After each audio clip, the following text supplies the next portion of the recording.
As a kid, I was convinced that falling in love would make me burst into flames. Now I am just relieved when it doesn't make me want to move to Oregon and live in a vintage telephone exchange. Well, hey there. Welcome back to my channel, where we bring you the best in historical romance and happily ever afters. Today I'll be sharing with you a lesbian love story set in the 1950s. So grab a hot cocoa, a cozy blanket, and let's go back in time. The Blonde at the Switchboard, a lesbian love story. The late-night hum of the city leaked through the dusty blinds of Portland's old telephone exchange. Under the warm glow of buzzing fluorescent lights, Nora adjusted her headset and watched the blinking lights on the switchboard. Most nights were uneventful, a handful of misdialed calls, some routine connections, but tonight, something different crackled through the line. "Operator?" A smooth, low voice filtered in. "This is the operator," Nora replied, twisting a strand of her auburn hair nervously. "Hi, I think I misdialed." But your voice, the woman hesitated, then laughed softly.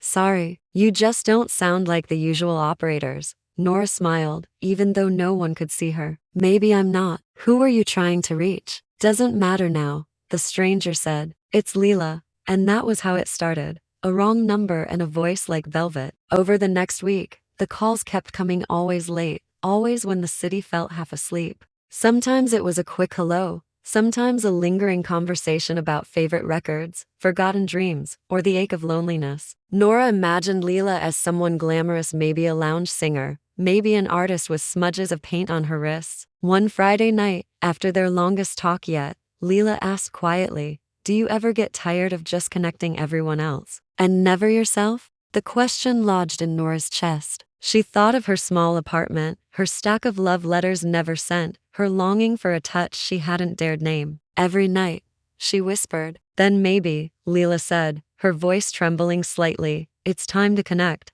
The next evening, rain slicked the streets as Nora approached a small cafe on Hawthorne Boulevard. She had agreed, against her usual cautious nature, to meet Leela. She spotted her instantly, a blonde in a vintage navy trench coat, her hair gleaming under the cafe's sign like spun gold. She was leaning against the window, biting her lip as though the world might disappear if she breathed too hard. "You're even prettier than I imagined," Leela said when Nora approached, her eyes lighting up. Nora laughed shyly, cheeks burning. "I almost didn't come, but you did." Leela reached out, brushing a raindrop from Nora's cheek. The touch was electric, soft but certain. They took a corner booth, ordered tea, and the conversation flowed as effortlessly as it had over the wires. Leela confessed she was a graphic designer who worked odd hours. She admitted she'd started calling the switchboard on purpose, just to hear Nora's voice. Hours slipped by. When the cafe's lights dimmed, they stepped outside. The rain had softened to a mist, and the city felt like it belonged only to them.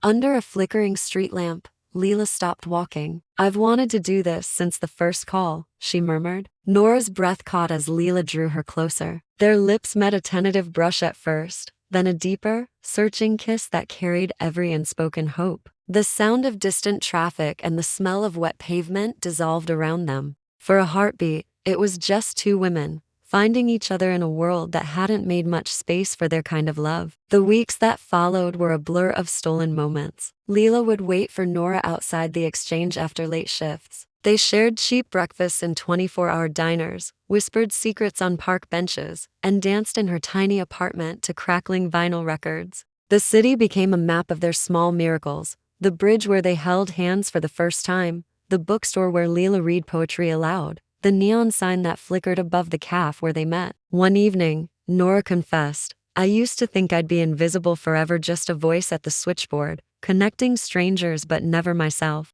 Leela cradled her face, her blue eyes, fierce and tender. "You're not invisible to me. You're the brightest signal I've ever found." That night, under the city's glittering skyline, they kissed again, their silhouettes framed by the glow of passing cars. The world kept moving, but for Nora and Leela, everything had changed. Well, that's our story for today. If you enjoyed this video, please hit the like button and share it with your friends. Your support means the world to us. Don't forget to subscribe so you never miss out on new videos. Thank you so much for watching. Have a wonderful day and we'll see you next time.